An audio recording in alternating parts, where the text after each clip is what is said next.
لله رب العالمين والصلاة والسلام على رسوله الكريم أعوذ بالله من الشيطان الرجيم بسم الله الرحمن الرحيم قال الله تعالى في كلامه المجيد أرأيت الذي يكذب بالدين فذلك الذي يدعو اليتيم ولا يحض على طعام المسكين فويل للمصلين الذين هم عن صلاتهم ساهون الذين هم يراءون ويمنعون الماعون صدق الله العظيم وبلغنا رسوله النبي الكريم الرؤوف الرحيم إن الله وملائكته يصلون على النبي يا أيها الذين آمنوا صلوا عليه وسلموا تسليما اللهم صل على سيدنا وحبيبنا محمد وبارك وسلم عليه الصلاة والسلام عليك يا سيدي يا رسول الله وعلى آلك وأصحابك يا رحمة للعالمين.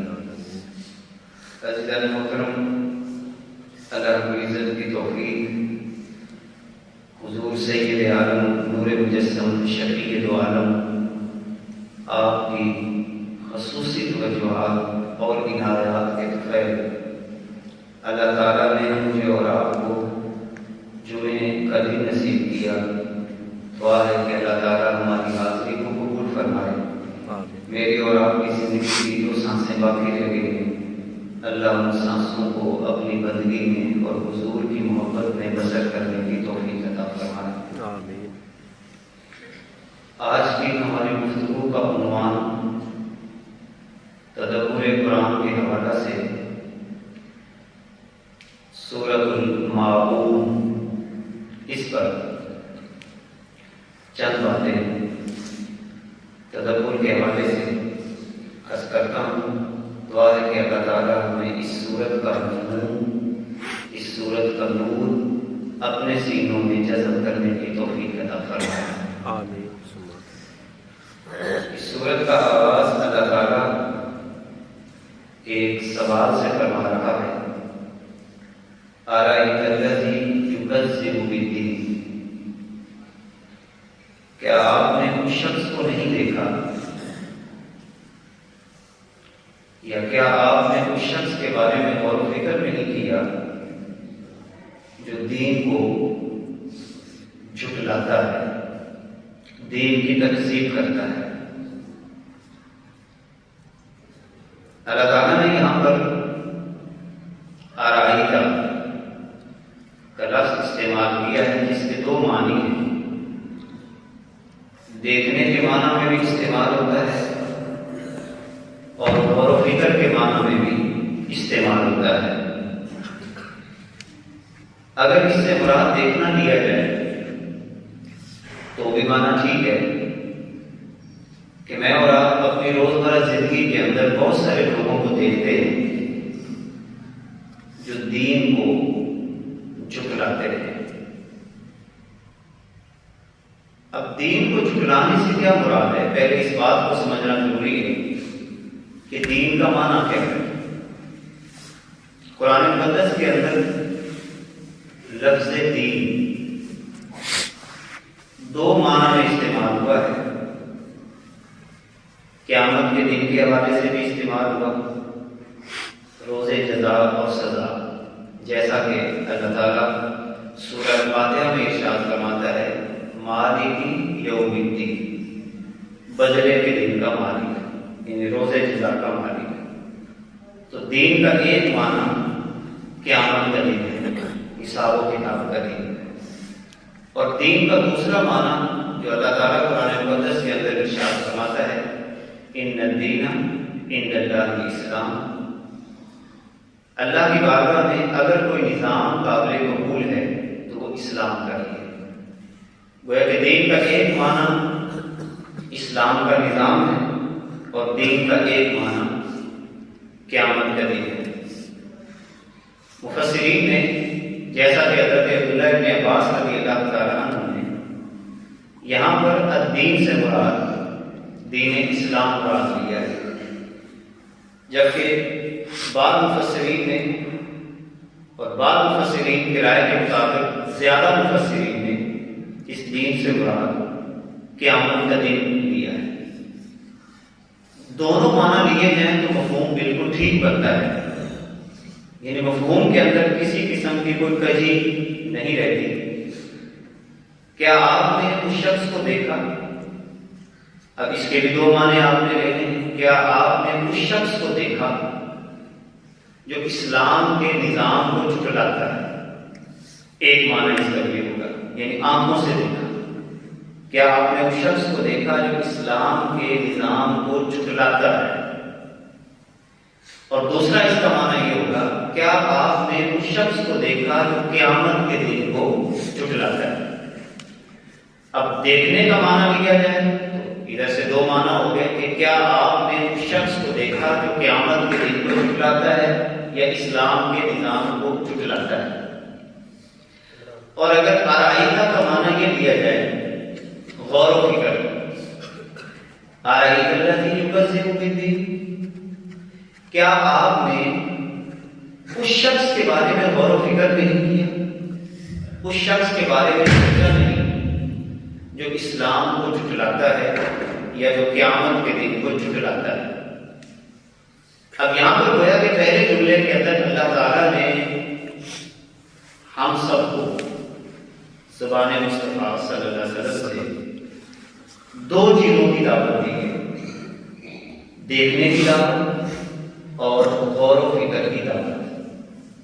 اس کا مطلب یہ ہوا کہ انسان ہر حالت میں عبرت کی نگاہ سے دنیا اور کائنات کو دیکھے، ایسے افراد کا مشاہدہ کرے جنہوں نے اسلام کے نظام کو جھٹلایا کہ ان کی زندگی کیسی ہے، ان کا رہن سہن کیسا ہے، ان کی گفتگو کیسی ہے، لوگوں کے ساتھ ان کا برتاؤ کیسا ہے۔ یہ جو اسلام کے نظام کو جھٹلاتے ہیں، اسلام کے نظام سے دور ہیں، ان کی انفرادی زندگی، ان کی خاندانی زندگی اور ان کی معاشرتی زندگی، اور پھر اس سے اوپر چلے جائیں تو ان کی سیاسی زندگی، ان کی معاشی حالت۔ اللہ تعالیٰ مجھے اور آپ کو دعوت دے رہا ہے ایسے لوگوں کی زندگی میں غور و فکر کرو۔ آرائیت الذی یکذب بالدین، تو گویا کہ جو بندہ قیامت کے دن کو جھٹلاتا ہے اس کی حالت بھی یہی ہوگی۔ اب یہ جملہ ارشاد فرمانے کے بعد جو ایک بڑی دلچسپ بات اللہ تعالیٰ نے یہاں پر کی ہے، اس کے بعد فرمایا کہ فَذَلِكَ الَّذِي يَدُعُّ الْيَتِيمَ۔ پہلے سوال قائم کیا،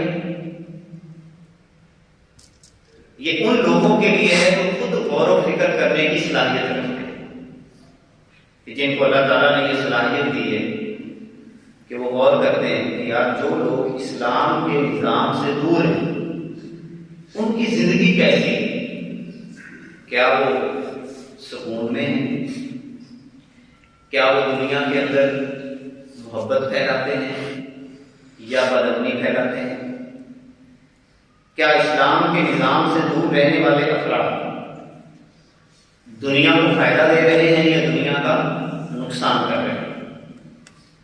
تو اللہ تعالیٰ نے یہ جملہ جب ارشاد فرمایا تو اس کے بعد فرمایا فَذَلِكَ الَّذِي يَدُعُّ الْيَتِيمَ۔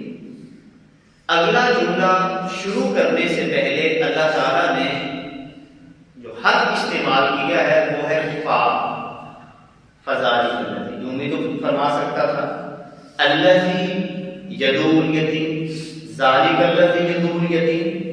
تو اللہ تعالیٰ نے یہ جو فا کا حرف استعمال کیا ہے یہ کیوں کیا ہے، اس کے بارے میں مفسرین کہتے ہیں کہ جب اللہ تعالیٰ قرآن مقدس کے اندر فا کا استعمال کرتا ہے تو اگرچہ اس کے کئی معنی اور مفہوم ہوتے ہیں، سے ایک مطلب یہ ہوتا ہے کہ اس فا کے پیچھے ایک جملہ محذوف ہوتا ہے، یعنی ایسا جملہ جو اللہ تعالیٰ نے بولا تو نہیں ہے مگر ہوتا ضرور ہے۔ اب اس کا مطلب کیا ہوگا؟ کیا آپ نے اس شخص کو دیکھا یا اس شخص کے بارے میں غور و فکر کیا جو اسلام کے نظام کو جھٹلاتا ہے؟ اگر نہیں غور و فکر کیا، اگر تمہیں سمجھ میں نہیں آیا تو فذالک الذی یدعو الیتیم، اگر تمہیں خود غور و فکر سے یہ بات سمجھ میں نہیں آ رہی تو پھر تم یوں کرو، اس بندے کو دیکھ لو جو یتیم کو دھکے دیتا ہے، پھر تمہیں سمجھ آ جائے گی کہ یہ بندہ اسلام کے نظام کو جھٹلاتا ہے، پھر تمہیں سمجھ آ جائے گی کہ یہ آخرت کے دن کو جھٹلاتا ہے۔ نشانی بتا دی کہ قیامت کا انکار کرنے والا بندہ اور اسی طرح اسلام کے نظام کا انکار کرنے والا جو بندہ ہے، اس کی جو نشانی اللہ تعالیٰ نے یہاں پر بیان کی ہے کہ وہ کیا کرتا ہوگا؟ یتیم کو دھکے دیتا ہے۔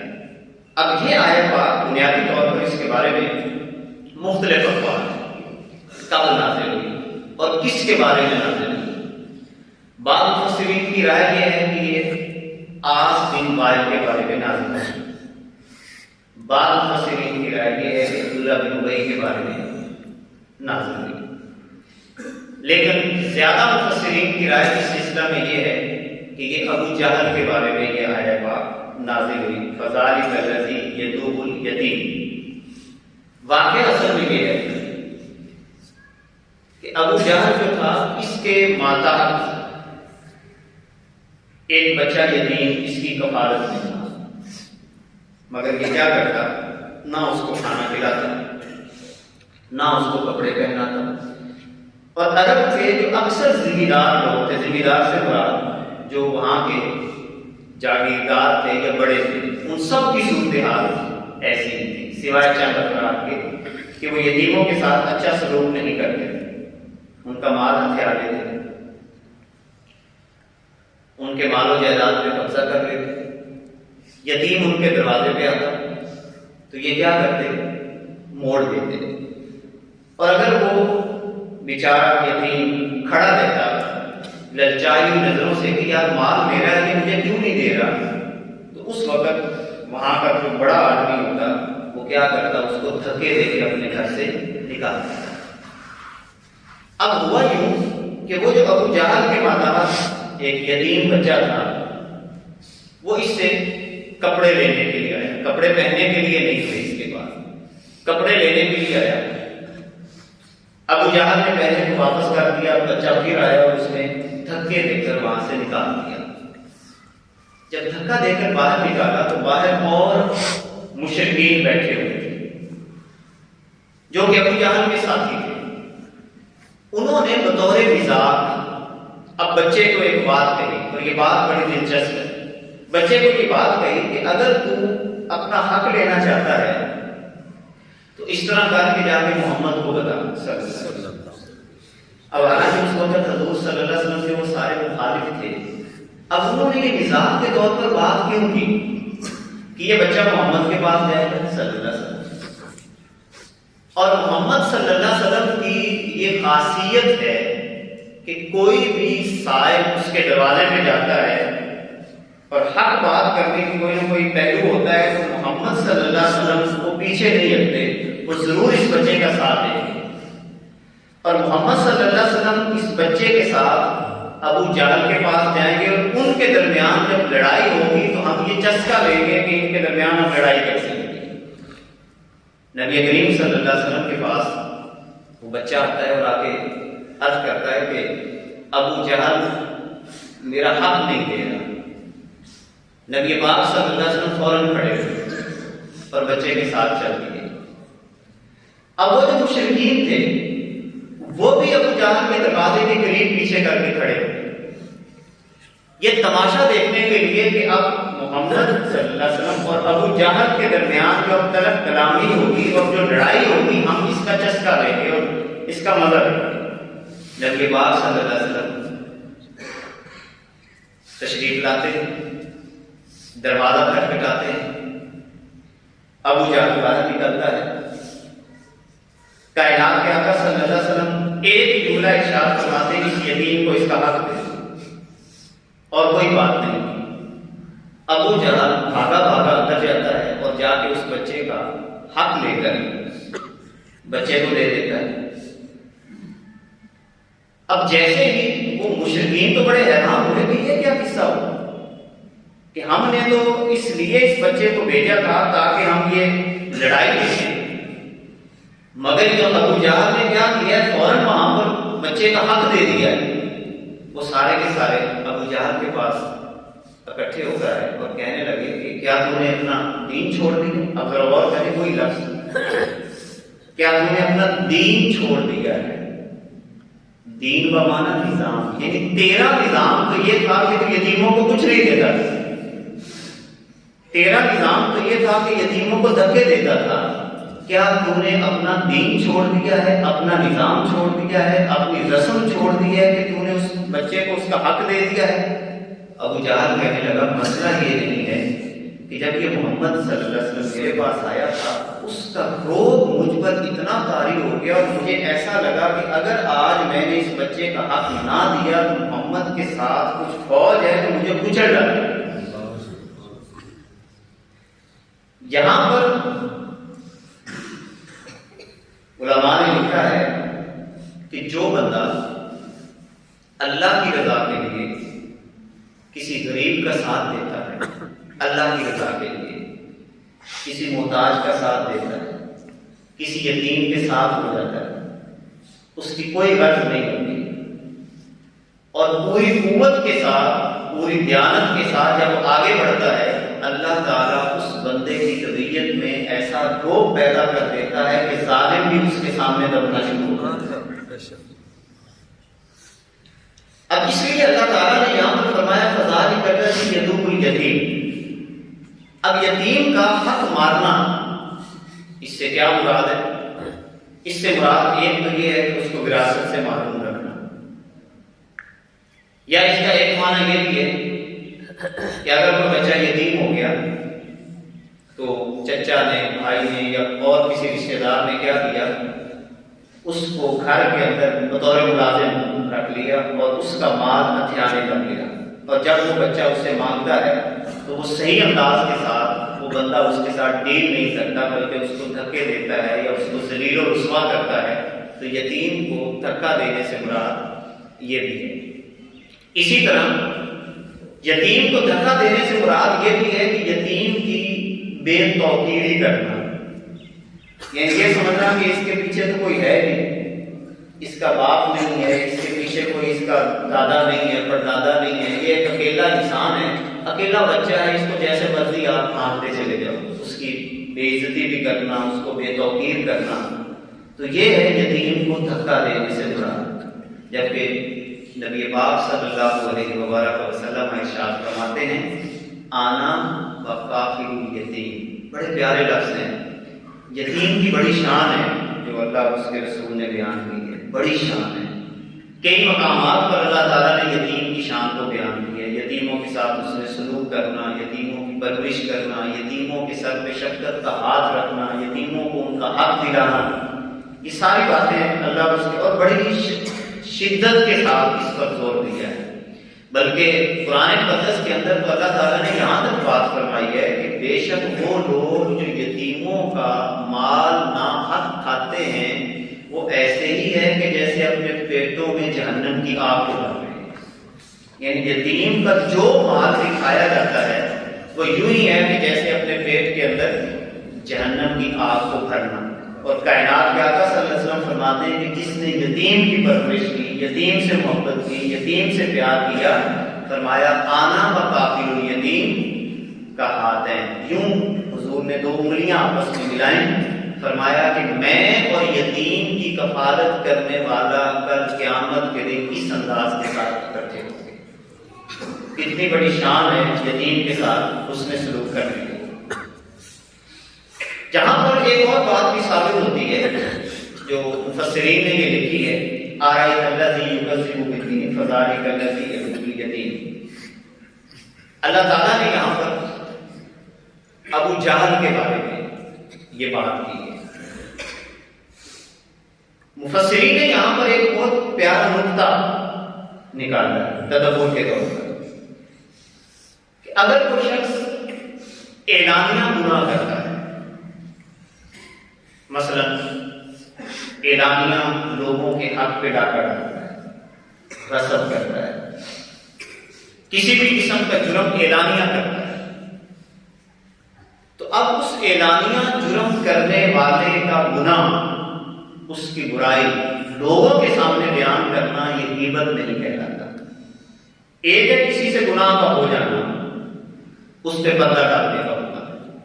فضیلت بھی ہے کہ من ساتر مسلمن ساتر اللہ کی دنیا بنا گیا، جو کسی کے گناہ کے اوپر پردہ ڈالتا ہے اللہ اس کے گناہ پر دنیا اور آخرت میں پردے ڈالتا ہے۔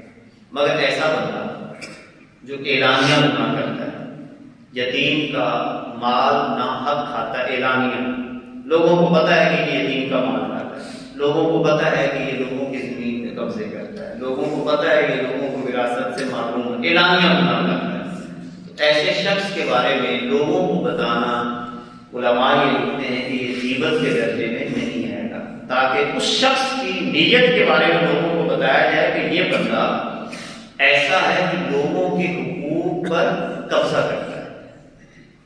فذالک الذی یدعو الیتیم۔ اور تیسری بات اللہ تعالیٰ نے یہاں پر یہ فرمائی ولا یحض علی طعام المسکین، کہ یہ وہ بندہ ہے، دوسری نشانی جو اسلام کے نظام کو جھٹلاتا ہے، اس کی دوسری نشانی اللہ تعالیٰ نے یہاں پر یہ بیان کی کہ وہ مسکین کے کھانے پر ابھارتا نہیں ہے۔ ولا یحض علی طعام، یہ لفظ بھی سمجھنے والا ہے، مسکین کے کھانے پر ابھارتا نہیں ہے۔ اطعام کا لفظ اللہ نے استعمال کیا، اطعام کا مطلب ہے کھانا کھلانا، یہ فرق ذہن میں رکھیں، اور طعام کا مطلب ہوتا ہے کھانا۔ اب اگر تو یہ ہوتا ولا یحض علی اطعام المسکین، کہ مسکین کو کھانا کھلانے پہ نہیں ابھارتا، تو پھر تو اس کا مطلب یہ ہونا تھا کہ مثال کے طور پر 10 روپے میرے ہیں اور مجھے کوئی اس بات پہ نہیں ابھار رہا کہ یار یہ 10 روپے تو لوگوں پہ خرچ کر دیں۔ اپنا مال دوسروں پہ خرچ کرنا، اس کو کہا جاتا ہے اطعام۔ اور طعام کا مطلب یہ ہوتا ہے کہ کھانا آپ کا ہی ہے، آپ کا کھانا ہے، اور میں آپ کے کھانے پہ قبضہ کر کے بیٹھا ہوں، اور میں اپنے آپ کو بھی اس بات کی طرف مائل نہیں کر رہا کہ میں آپ کو آپ کا کھانا کھلاؤں، یا میں دوسرے کو بھی اس بات کی طرف مائل نہیں کر رہا کہ یار یہ کھانا، یہ زمین کے جائیداد تو اس کی ہے، تو اس کو کیوں نہیں دے۔ اس کو کہا جاتا ہے ولا یحض علی طعام المسکین۔ گویا اس سے یہ بات پتہ چلی کہ جو بندہ اسلام کے نظام کو جھٹلاتا ہے، یعنی اگر آپ دیکھنا چاہتے ہیں کہ فلاں بندہ یہ اسلام کے نظام کو جھٹلا رہا ہے، یا اس کو قیامت کی کوئی فکر نہیں ہے، اس کو حساب کتاب کی کوئی فکر نہیں، اس کی دوسری نشانی اللہ تعالیٰ نے یہاں پر یہ بیان کی کہ مال لوگوں کا ہے، زمین لوگوں کی ہے، پیسہ لوگوں کا ہے، کھانا لوگوں کا ہے، مگر یہ خود ہڑپ کر کے بیٹھا ہو، نہ خود دیتا ہے نہ دوسروں کو ترغیب دیتا ہے، دوسروں کو بھی ترغیب نہیں دیتا کہ یار جن کا حق ہے یہ ان تک پہنچا دو، جن کا مال ہے یہ ان تک پہنچا دو۔ تو یہ فرمایا ولا یحض علی طعام المسکین۔ اب یہ بات پیدا کب ہوتی ہے؟ یہ دو گندی عادتیں ہیں، کہ یتیم کو دھکے دینا، اور نمبر 2 دوسروں کے مال کو ہڑپ کرنے کی عادت بن جانا، یا دوسروں کو مال نہ دینا۔ اس کے بارے میں علماء یہ لکھتے ہیں کہ اس بیماری کا آغاز تکبر سے ہوتا ہے، کہ جب انسان متکبر ہو جائے۔ اسی لیے بعض لوگوں نے آرائیت اللہ سے یبذر الدین کا مطلب یہ بھی بیان کیا ہے کہ کیا آپ نے اس شخص کو نہیں دیکھا جو اللہ کے حکموں کے آگے سر اٹھا لیتا ہے، کہ میں نے نہیں اللہ کے حکم کو مانا، میں نے تو اپنی مرضی کر دی۔ تو جو بندہ اللہ کے حکم کو مان ہی نہیں رہا تو وہ کیسے یتیم کی کفالت کرے گا؟ جو بندہ اللہ کے حکم کو مان ہی نہیں رہا وہ کیسے وہاں پر شفقت اور رحمت کرے گا دوسروں کے اوپر؟ جبکہ اللہ تعالیٰ نے آخرت پر ایمان رکھنے والوں کے دو اوصاف قرآن مقدس کے اندر بیان کی ہیں۔ ایک جگہ پہ فرمایا وَتَوَاصَوْا بِالْمَرْحَمَةِ، بڑا پیارا لفظ ہے، وَتَوَاصَوْا بِالْمَرْحَمَةِ، کہ جو لوگ آخرت پر یقین رکھتے ہیں یا اسلام کے نظام کو مانتے ہیں، اسلام کا نظام خوبصورت ہے، اسلام کے نظام کو اچھے طریقے سے مانتے ہیں، وہ کیا کرتے ہیں؟ وَتَوَاصَوْا بِالْمَرْحَمَةِ۔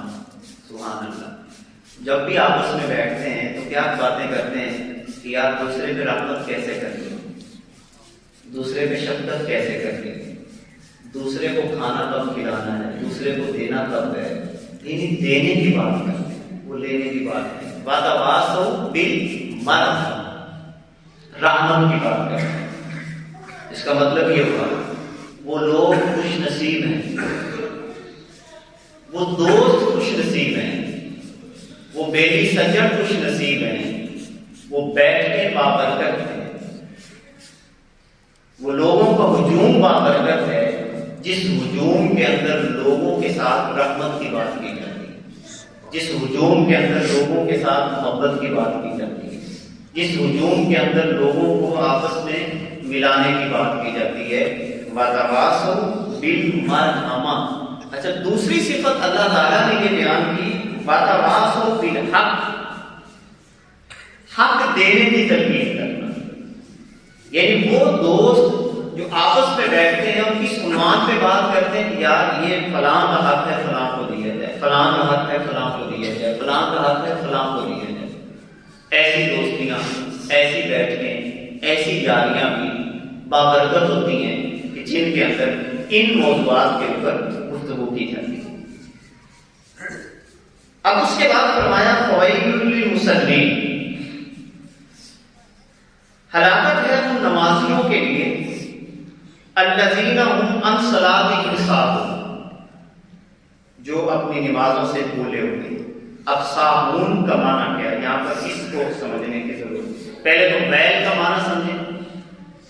ویل کے بارے میں رسول اللہ صلی اللہ علیہ وسلم فرماتے ہیں ویل جہنم کی ایک وادی ہے، اس کا نام ہے ویل، جیسا کہ ایک اور مقام پر بھی اس کا نام ذکر کیا گیا، وَيْلٌ لِكُلِّ ہُمَزَةٍ لُمَزَةٍ۔ اور اس کو بھی ساتھ جوڑیں تو آپ کو مفہوم اور سمجھ میں آ جائے گا۔ ویل جہنم کی اس وادی کو کہتے ہیں کہ جس کے بارے میں رسول اللہ صلی اللہ علیہ وسلم فرماتے ہیں کہ جہنم بھی ایک دن کے اندر، خود جہنم اس سے پتہ نہیں کتنے 100 دفعہ پناہ مانگتی، اتنی سخت ترین مانگتی جہنم کی وہ وادی ویل۔ اب یہ جو ویل ہے اس کا ذکر اللہ تعالیٰ نے سورہ الہمزہ میں کیا کہ یہ جہنم کی وادی ویل لکل ہمزۃ لمزہ، اس بندے کے لیے ہے جو لوگوں کے عیب تلاش کرتا ہے۔ کتنی ایک بھیانک بیماری اس وقت ہمارے اندر یہ پیدا ہو چکی ہے، عیب ٹٹولنا، عیب تلاش کرنا۔ تو ویل نامی یہ جو وادی ہے ایک تو اس بندے کے لیے۔ نمبر 2 تانا دینا، ہمارے یہاں تانا دینے کی بیماری بھی بڑی کثرت کے ساتھ موجود ہے۔ کسی قرآن کا تانا دے دینا، ذات کا تانا دے دینا، رزق کی تنگی کا تانا دے دینا، کوئی روٹی لینے کے لیے آ گیا تو اس کو یہ تانا دے دینا، وہ کپڑے مانگنے کے لیے آ گیا تو اس کو تانا دے دینا۔ یہ تانا کون دیتا ہے؟ اب اس کے بارے میں کیا فرمایا؟ الذی جمع مالا وعدہ، جس کو پیسہ جمع کرنے کی عادت پیدا ہو کہ بس پیسہ جمع ہو، پیسہ جمع ہو، پیسہ جمع ہو۔ اب اسی لیے جہاں پر ویل کا لفظ استعمال ہوتا ہے۔ اب ساہون کا معنی کیا ہے؟ ساہون کا ایک معنی یہ ہے کہ نماز میں تاخیر کرنا۔ بعض روایات کے اندر اس کا ایک معنی یہ بیان کیا گیا کہ نماز کے اندر جان بوجھ کر تاخیر کر دینا۔ نمبر 2 ساہون کا دوسرا معنی یہ ہے کہ رکوع اور سجدے صحیح انداز کے ساتھ ادا نہ کرنا۔ ایسے تیزی کے ساتھ جلدی جلدی نماز پڑھنے کی کوشش کرنا، توجہ نہ ہونا۔ ایک معنی صابون کا یہ بھی بیان کیا گیا کہ تنہائی میں نماز کو چھوڑ دینا اور لوگوں کے سامنے پڑھ لینا، یعنی جب بندہ اکیلا ہے، کوئی نہیں دیکھ رہا، تو نماز کی کوئی، اس کی ایک نشانی بیان کی گئی ہے کہ جس بندے کو نماز کے چھوٹ جانے پر افسوس نہ ہو، ندامت نہ ہو، تو سمجھ لیں کہ وہ ریاکاری کی نماز پڑھ رہا ہے، یعنی لوگوں کے سامنے تو پڑھ رہا ہے، اور جس کو نماز کے رہ جانے کا کبھی افسوس ہی نہیں ہو، میری نماز رہ گئی، اس کو افسوس ہی نہیں ہو رہا، اس کا مطلب ہے کہ جب بھی وہ نماز پڑھتا ہے تو وہ ریاکاری کی پڑھتا ہے۔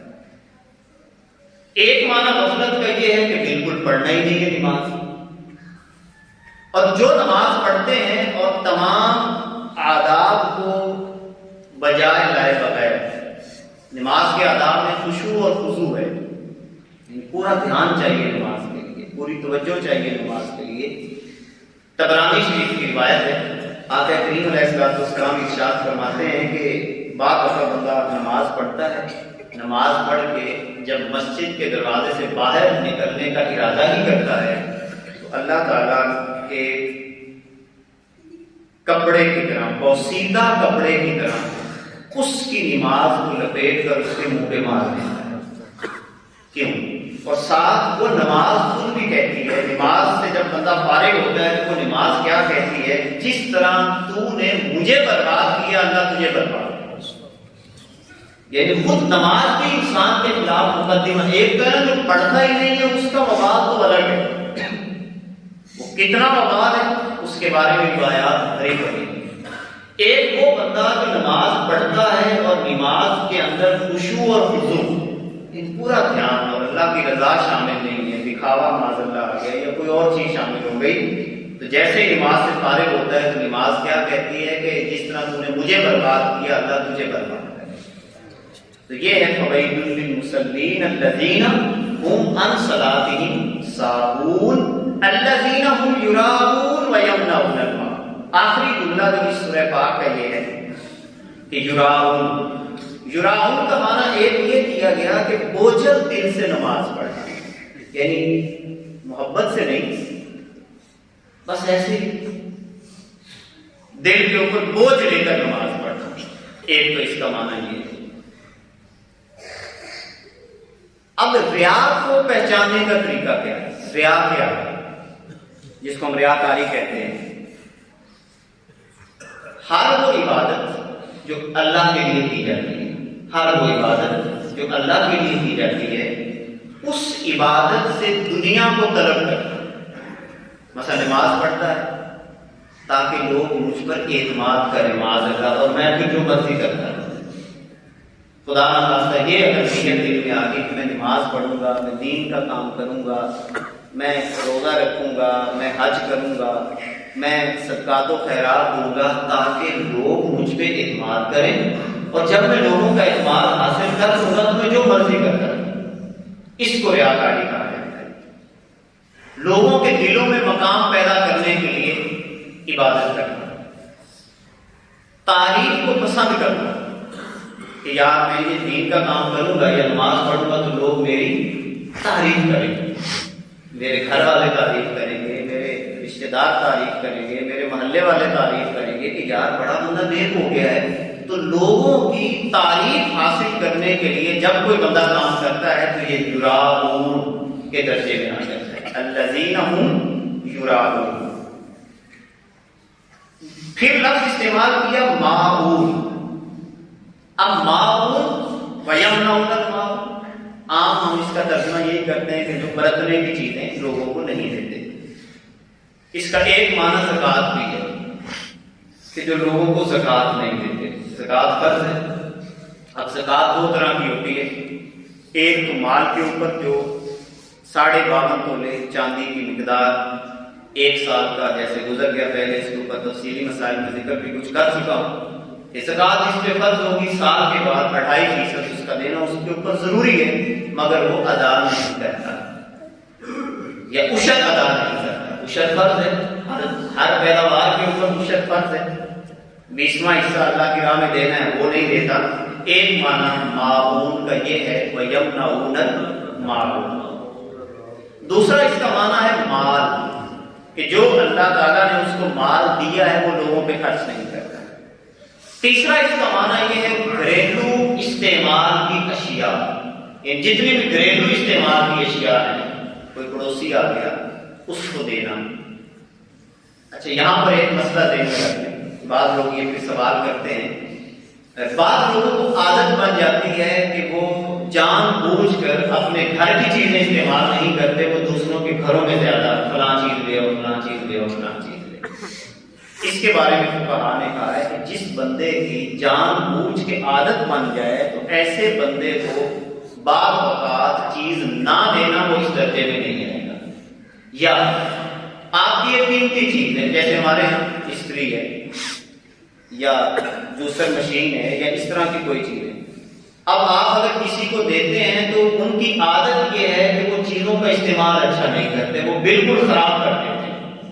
اب اصول یہ ہے، یہ ذہن میں مسئلہ رکھیں کہ جو بندہ کسی کی چیز لے کر جائے، استری فرض کرے لے کے جاتا ہے یا دوسر مشین لے کے جاتا ہے اور وہ اس کو توڑ دیتا ہے، ایک ہے خود ٹوٹ جانا، کوئی حادثہ ہو گیا، یہ تو پھر اللہ کی طرف سے، ایک یہ کہ ان کی نااہلی کی وجہ سے، ان کے اچھا استعمال نہ کرنے کی وجہ سے، برف ڈالنی تھی چھوٹے مثال کے طور پر ٹکڑے کر کے اور اس نے ویسے اس کے اندر برف ڈال دی اور شیشہ ٹوٹ گیا، اب اس کی ضمان واجب ہے، یعنی جو بندہ اپنی نااہلی کی وجہ سے کسی کی چیز کا نقصان کرے گا تو وہ چیز اس کو واپس کرے گا۔ اب ایک بندہ ایسا ہے جو چیز کا نقصان بھی کرتا ہے اور واپس بھی ٹھیک انداز کے ساتھ نہیں کرتا، تو اس کے بارے میں علماء فقہاء یہ کہتے ہیں کہ ایسے بندے کو اگر چیز نہ دی جائے تو اس زمرے میں نہیں آئے گا۔ کوئی فرض کریں ایسے کسی ضرورت پڑ گئی، ماچس کی ضرورت پڑ گئی، اچانک کسی چیز کی ضرورت پڑ گئی، تو وہ ہے کہ وہ آپ نہ رکاوٹ کریں، وہ آپ پڑوسیوں کو دیں، ساتھیوں کو دیں۔ اب یہاں پر ایک بات اور جو ہے، حضرت اکرمہ رضی اللہ تعالیٰ عنہ آپ فرماتے ہیں کہ جس بندے میں 3 خصلتیں جمع ہو جائیں وہ ہلاک ہو جاتا ہے۔ نمبر 1 جو نماز کو چھوڑتا ہے، نمبر 2 جو ریاکاری میں مبتلا ہو جاتا ہے، اور نمبر 3 جو بخیل ہو جاتا ہے، وہ بندہ ہلاک ہو جاتا ہے۔ مسند احمد کی روایت ہے اس کے تحت جو شخص دوسروں کو سنانے کے لیے کوئی نیک کام کرے، معذرت لوگ سنیں گے، لوگ واہ واہ کریں گے، جو شخص دوسروں کو سنانے کے لیے کوئی نیک کام کرے تو اللہ تعالیٰ بھی لوگوں کو سنا سنا کر اس کو عذاب دے گا اور ذلیل اور حقیر کر دے گا۔ اور آخری بات، اس صورت کے تحت 3 مقامات ایسے ہیں کہ جہاں پر بندے کو اپنی نیت کا جائزہ لینے کی ضرورت ہوتی ہے۔ نمبر 1 کوئی بھی کام، کوئی بھی عمل شروع کرنے سے پہلے ضرور جائزہ ہمیں، مثلا نماز پڑھنے کے لیے گھر سے چلے ہیں، کوئی دین کا کام کرنے کے لیے چلیں، تو پہلے اپنی نیت کا خوب جائزہ لیں، کہیں نیت میں غیر اللہ تو شامل نہیں ہے، دکھاوا تو شامل نہیں ہے، واہ واہ تو شامل نہیں ہے۔ جب تک نیت کے اندر خلوص پیدا نہ ہو آگے نہ بڑھے، ورنہ وہ ابتدائی طور پر یہ چیز خراب ہو جائے گی۔ دوسرا ہوتا ہے دوران عمل، جب آپ کو عمل کر رہے ہوتے ہیں تو اس عمل کے دوران بھی شیطان ٹوٹ پڑتا ہے۔ مثلا ایک بندہ نماز پڑھ رہا تھا نارمل روٹین میں، اس نے دیکھا پیچھے ایک بندہ آ گیا ہے، اب تھوڑے سے رکوع لمبے کر لیے، تھوڑے سے سجدے لمبے کر لیے، یا انداز تھوڑا سا اچھا کر لیا۔ اب اس کا مطلب یہ ہوا کہ اس نے پہلے کام روٹین میں پڑھ رہا تھا، اب اس نے اس بندے کو دیکھ کر اپنی کیفیت کو بدل لیا، تو گویا کہ اس نے کیا کیا ہے، یہ بندے کو دکھانے کے لیے عمل کر رہا ہے، اللہ کی رضا کے لیے نہیں کر رہا۔ اور تیسری بات جو بڑی اہم ہے کہ عمل کرنے کے بعد، یعنی کوئی بھی، جیسے ابھی ہم نے نماز پڑھنی ہے یا نیکی کا کام کرنا ہے، اپنی کمی کا جائزہ ضرور لے لیں کہ دوران عمل اگر مجھ سے کوئی کمی رہ گئی تو کیا میں دوبارہ اس کو جب کروں گا تو پہلے اس کو ٹھیک کروں گا، پھر اس کے بعد وہ عمل کروں گا۔ کسی کو متاثر کرنے کے لیے کوئی عمل زندگی میں ہم نے کرنا ہی نہیں ہے، جو عمل کرنا ہے وہ اللہ کو راضی کرنے کے لیے کرنا ہے۔ اللہ تعالیٰ ہمیں اس سورہ پاک کا نور، سورہ الماعون کا نور اپنے سینوں میں جذب کرنے کی توفیق عطا فرمائے۔ وآخر دعوانا